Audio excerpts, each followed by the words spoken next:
All right, I'm underneath of a 2010 Impala. This Chevrolet Impala has a popping noise coming from the passenger side, and but that's not why it's with me. It had some transmission issues, but I want to show you in this video what might be going on if you're having a popping noise in your Impala. So you see me holding a sway bar link, and most of these sway bar links, they'll rust out and they'll just break. They'll break off different places. The boat will rust into and it'll just break off. A lot of times you can get by with just replacing a sway bar link, but on this one I want to show you the sway bar itself has snapped in half. Now what happens when your sway bar snaps in half is when you have a load on this, it's pushing up and it will rub and hit against that other piece of the sway bar. So you're gonna, this guy's gonna have to replace the whole sway bar.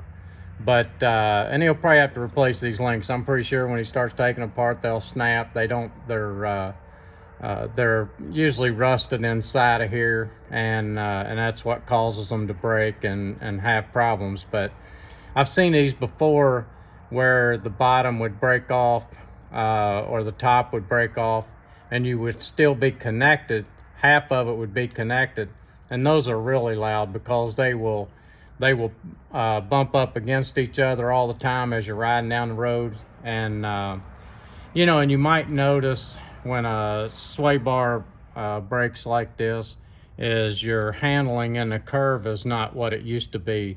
This takes a lot of the load. Whenever you go into a curve, this takes the load and helps out your struts and all that. So anyway, I wanted to share this with you. If you're having a popping noise or a bumping noise in your, and I know these Impalas, but they have some problems with the A-arms. When you go to replace your A-arms and things like that, you have to take these loose and everything to replace your A-arms. But anyway, your ball joints can go bad in these A-arms, and they can go bad up in these bushings up in here, which also can make a popping and bumping noise. But I wanted to share this because this is an issue I see a lot on our rebuilds when we pull the frame down on these transmissions to put a transmission in it.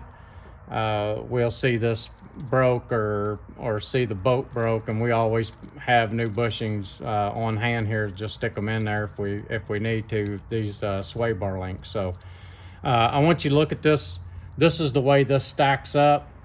Your A-arm would be right here and your sway bar would be right here, just in case you go to replace these. If yours is broken, you go to replace them, you're not sure how they stack. This is exactly the way they stack. That's the way you'd run it up in there. You want the rubber on both sides of this and this. So anyway, I hope this video helps you.